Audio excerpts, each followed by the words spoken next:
Woo! What a freaking win last night, Friar Faithful. Hopefully you were out or you got to see the game from your house. I unfortunately had to work yesterday for a couple of hours, and then I was able to catch the last 3 or 4 innings of the game. But man, what a freaking nail biter that was. The game was going great for the majority of the game, and then in comes Robert Suarez. I never thought I'd say his name in that way, but man, that guy, he makes me nervous. And it's not all the time. It just kind of matters the situation because he is a clutch pitcher. He's got the fastball. He's got a couple other pitches. I think he has a changeup, but man, that game was about to end in a dumpster fire. That game was so close. And really, this is what it came down to right here, baby. Peter Seidler watching down from above, making sure that things went our way. But you can't always test fate, ladies and gentlemen. You have to take care of business. So Suarez cannot pitch tomorrow, or he can't pitch today. I have lost track of time. I've been up since about 3:30 this morning, had to go to work. What a game. What a game. Things were nuts yesterday. So let's break down a little bit of this game. I had to work, like I said, but I was listening to it on the radio, listening to Jesse Agler and Tony Gwynn Jr. And when I heard that misplay by Xander Bogaerts, I was like, oh my God, this is not going to go well. This game is not going to go well. I was like, what is going on with Xander? Is it his nerves? I don't know what it was, but that has happened several. I want to say it's been several times now. I mean, it's not just been a couple times. It's been several times that Xander has missed a play from shortstop. He's also missed some plays from second base, but to be fair, you know, your average player is gonna miss those kinds of plays. So Xander is not your average player. He's definitely above average, and that's why we're paying him a shit ton of money.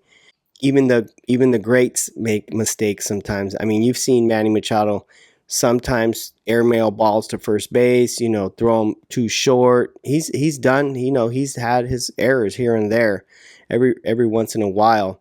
But then you have plays like last night when Manny Machado comes in clutch. I don't know. Xander, he's been a shortstop for his career, and then he went over to second base, and then he came back to shortstop. So he's got the skill set. It's just it was a first inning.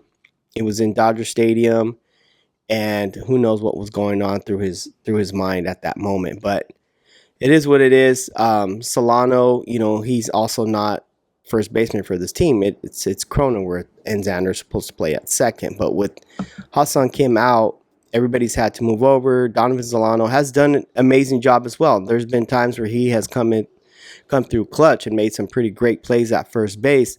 He's a little bit short. I don't know how tall he is. I want to say he's like 5'8". And so, I mean, it's still not an excuse. Maybe Manny's used to throwing to Cronenworth, and it's not like Cronenworth is 6'10". You know, he's he's an average height kind of guy too. But it is what it is, man. What matters most is that the Padres won. That was an amazing game. The Padres dominated that game. If it wasn't for that error, the score might have been 4-1, because that was their first score right there with that error. Players were able to move over, and that was they could have got shut out in that first inning. So Michael King did an amazing job too. He was clutch. The dude was not a starting pitcher. He was a reliever who was turned into a starting pitcher. Ruben Niebla does an amazing job and was able to help King along with that. So listen to the post-game interview of Michael King talking about how he's adjusted and things like that. And he told Ruben Niebla, hey, I'm going to try to be efficient in this game. And Ruben Niebla told him, don't worry about it. We got backup. We got the relief pitchers. They're all rested. Yesterday was day before yesterday was a day off. And so the bullpen was rested. He knew that he could bring them in if he needed to. And sure enough, they came through strong. Estrada got it out. Tanner Scott did amazing. Jason Adams did amazing. Everybody did pretty great except for Robert Suarez. But again, fate was on our side, aka Peter Seidler. Let's talk a little bit about destiny. Robert Suarez is up on the mound. You got a guy on first and second, and Rojas is up to bat. He tries to put down a bunt, and he wasn't able to. So Manny Machado, who was playing third base, back a little bit, sees that and says, I better move up a little bit because he's going to try to bunt again. And for some crazy reason, I think maybe because he saw that Machado moved up, I'm sure the rest of the infield moved in a little bit too. He saw that and thought, maybe I should just try to get a base hit. And he did try. He hit that ball hard. But again, luckily the ball went straight to Manny Machado. If Rojas would have hit a bunt in that moment, we would be saying something completely different right now, because it would have been, if anything, it would have just been one out, maybe two, but definitely at least just one. The runners would have moved over, and then guess who was up to bat next? Shohei Ohtani. And Suarez was not going to be able to pitch to that guy. So what is he going to do? Walk him and then face Mookie Betts? This would have been just a completely different game. It would have been a devastating loss. The score would not have been 4-2. It was 4-1, but remember they scored a run there. I think it was in the 8th inning. So, that error by Bogaerts would have cost us a lot. But then Suarez would have also lost us the game. And I was ready for us to lose the game. I was at the bar. I was at this place called Fair Play. Shout out to your boy, Fire Fryer Talk, who was there as well with his posse. And man, we were sitting right there watching the game. I was just talking to this dude, and I'm like, bro, this sucks. We're gonna freaking lose this game. It's gonna be the vibes were high. The vibes were super high at the bar. Everybody was hyped up. The bar was packed. Here's a little clip.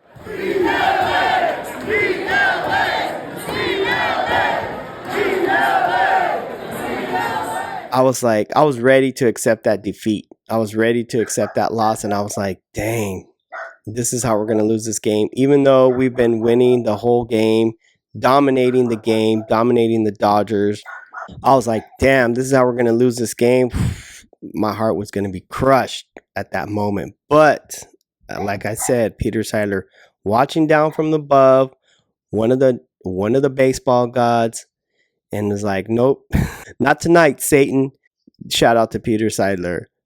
Now, the other thing I wanted to talk about is the fact that Jurickson Profar came through freaking clutch as well.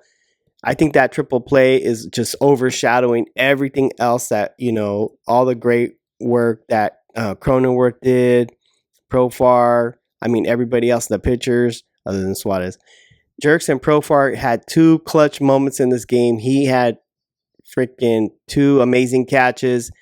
And against the Dodgers in Dodger Stadium, remember, this is where Will Smith said Jurickson Profar was irrelevant after that game, after we won that game. So, man, Profar is super chill. Whenever he gets interviewed, he's always super humble. Yeah, no, it's just, we're just playing to win, and we're just playing baseball.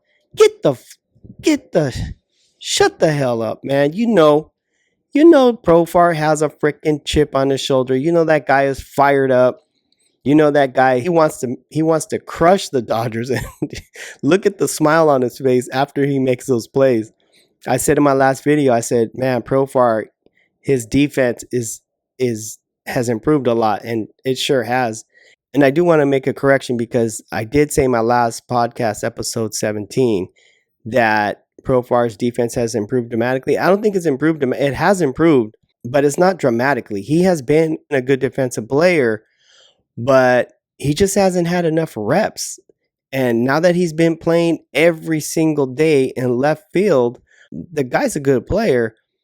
And now he's getting consistency in that position. He's going to improve. So big shout out to Jurickson Profar, man. This guy is laying out his catches and having a lot of confidence, because you got to have confidence when you do those plays. because if you miss it, it's going to turn into a double. So big shout out, or a single, whatever. Big shout out to Profar. Another guy we got to give props to is Jake Cronenworth. That guy was on a huge slump, hadn't been hitting, and sure enough, freaking Cronenworth, the Dodger killer. Let's just give him that name because every time this guy goes up against the Dodgers in key clutch moments, like yesterday, he freaking rakes. He smashes the ball. He got a home run. Nobody else hit a home run. Tatis didn't hit a home run. Machado didn't hit a home run. Xander didn't hit a home run. Solano, nobody. It was Cronenworth. Big shout out to him. Xander got a hit too. He redeemed himself with with I think a single or something like that. But the dudes were amazing yesterday. So the Padres clinched the playoffs. Doesn't matter what happens with the other teams. Doesn't matter what the Mets do. Doesn't matter what Atlanta does.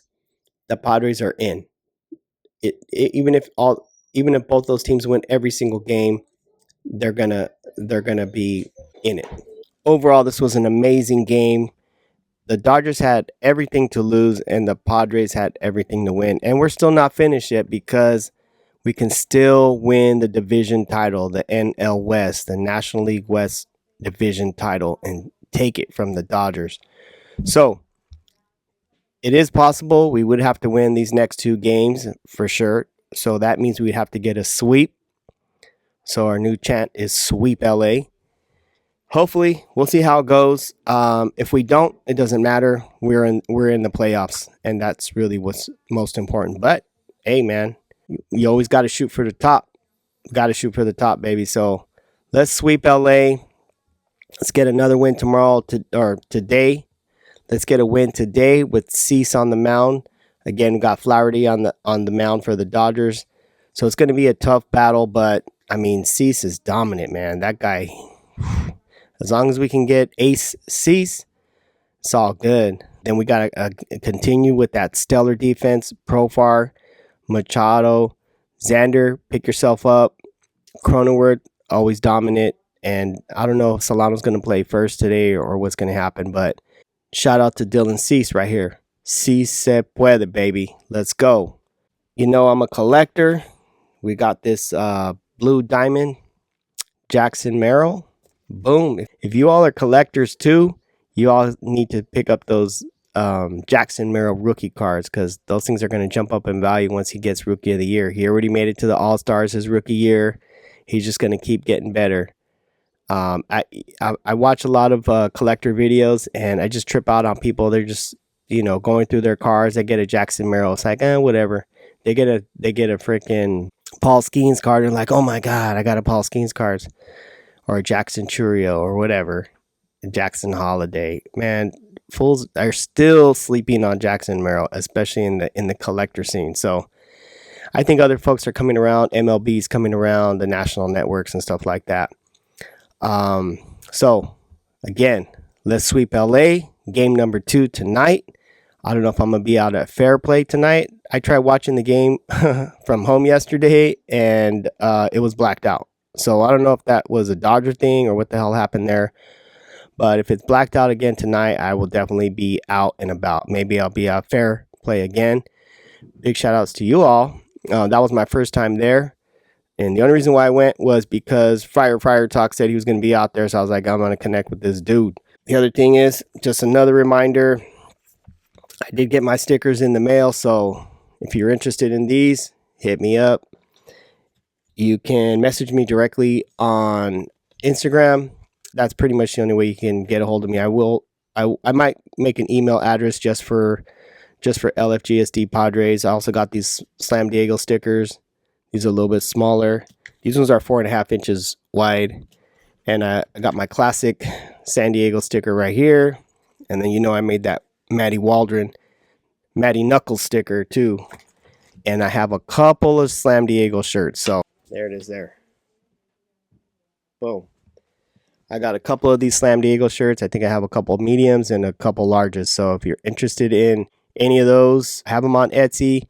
But you can hit me up directly, again, through Instagram at LFGSDPadres. That way you don't have to pay extra fees, and I don't have to pay extra fees for selling it on Etsy. Just give me your address and I'll ship it out to you. They're only $15 for the shirts.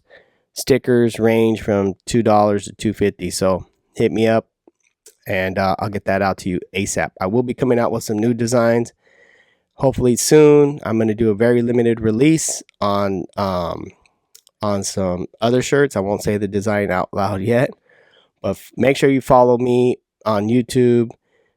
Hit like on this video, subscribe, leave a comment. Big shout out to the folks that left the comment. I even had a Dodger fan leave a comment on my last video. So what's up, Padre fans? Y'all are sleeping. You're letting these Dodger fans get in my comment section. So let's get with it. Again, leave some comments, whether you love it or hate it, whatever. Just say something.